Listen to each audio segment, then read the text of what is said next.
이제 21대 국회는 문을 닫습니다. 어제 마지막 본회의에선 최상병 특검법이 결국 부결됐습니다.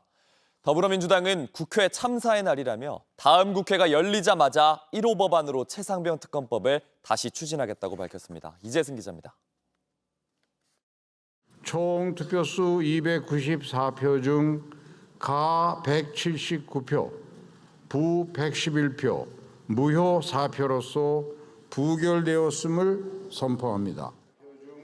윤석열 대통령이 거부권을 행사한 최상병 특검법이 끝내 21대 국회 문턱을 넘지 못했습니다.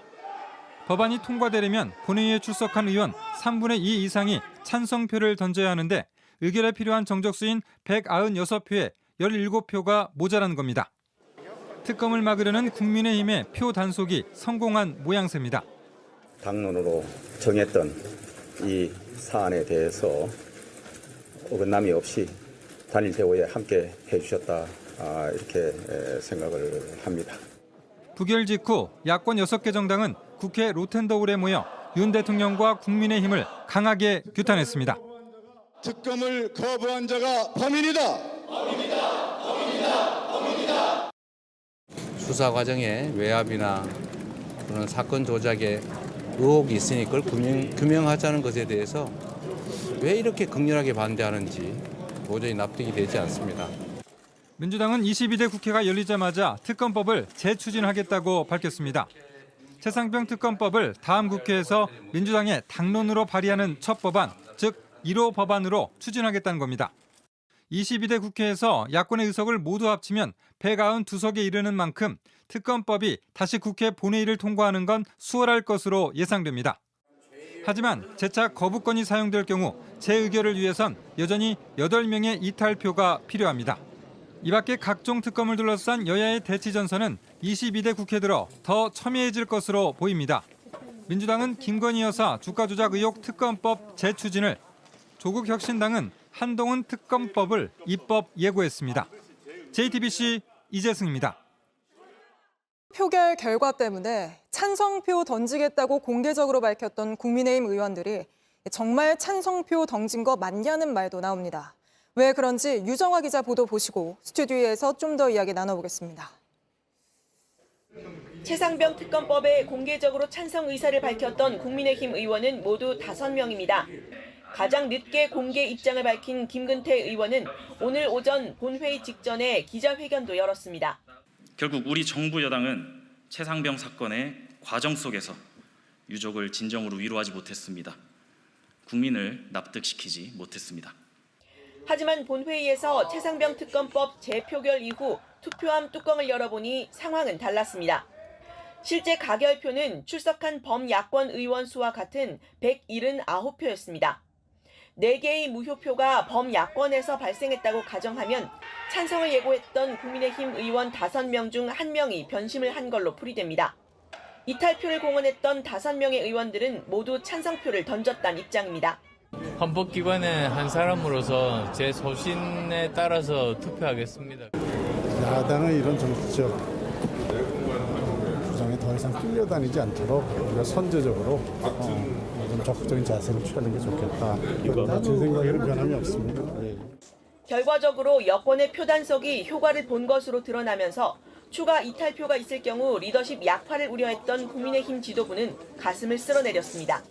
왜 이 특검법이 부당한지 등에 관해서 총의를 모아서 당론으로 결정하고 본회의장에 들어갔다. 정확한 표 계산이 어려운 상황에서 국민의힘은 오히려 야당에서 특검을 반대한 이탈표가 최소 1표 이상 나온 걸로 분석했고, 민주당에선 찬성을 공언했던 의원 중 일부가 반대로 돌아선 것 아니냐고 했습니다.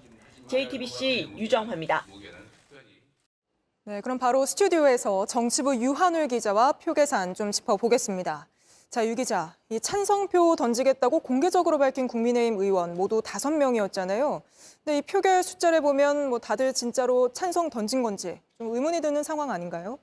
네, 맞습니다. 오늘 재표결 결과 다시 한번 짚어드리면요. 찬성 179표에 반대 111표, 그리고 무효표가 4표 나왔습니다. 이 범야권 180석에 국민의힘 등 범여권이 115석인데요. 하필이면 오늘 출석한 범야권 의원 179명과 이 찬성표 숫자가 맞아 떨어집니다. 네. 국민의힘에서 공개적으로 찬성 입장을 밝힌 의원 5명이 정말 오늘 찬성표를 던졌느냐에 의문이 드는 상황입니다. 네, 그럼 국민의힘에서는 이탈표가 없었던 걸까요?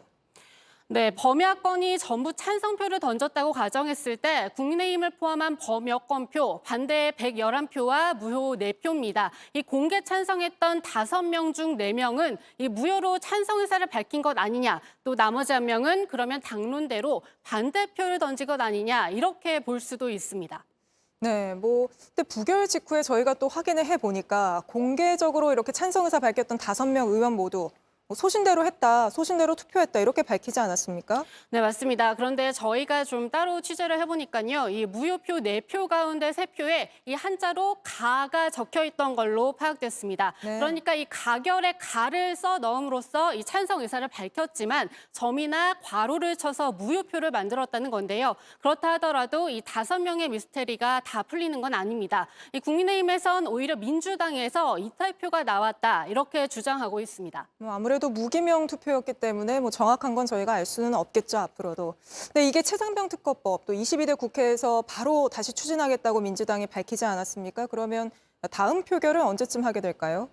네, 일단 민주당에서 이 특검 법안을 다시 발의하게 되면 이 국회 법제사법위원회를 거쳐야 합니다. 여기에서 의결이 돼야 국회 본회의에서 처리를 할 수 있게 되는데요. 이 만약에 법사위원장을 국민의힘에서 맡을 경우 민주당이 취할 수 있는 전략은 이 21대 때와 마찬가지로 본회의 패스트트랙에 태우는 방안입니다. 이럴 경우 이 법사위와 본회의 숙려 기간을 합쳐서 최장 240일, 즉 8개월 뒤에나 본회의에 올릴 수 있습니다. 네, 그렇게 해서 이번에 만약에 또 통과가 된다면 다음에 대통령이 또 거부권을 행사하더라도 저희가 여러 차례 짚어드렸지만 이번보다는 좀 더 수월하게 또 재표결 통과할 수도 있다 이런 분석 나오지 않습니까? 네, 그렇습니다. 오늘처럼 또 이 국회에서 재표결에 붙여질 텐데요. 22대 국회는 범야권이 192석입니다. 국민의힘에서 이탈표가 8표만 나와도 재의결이 가능한데요.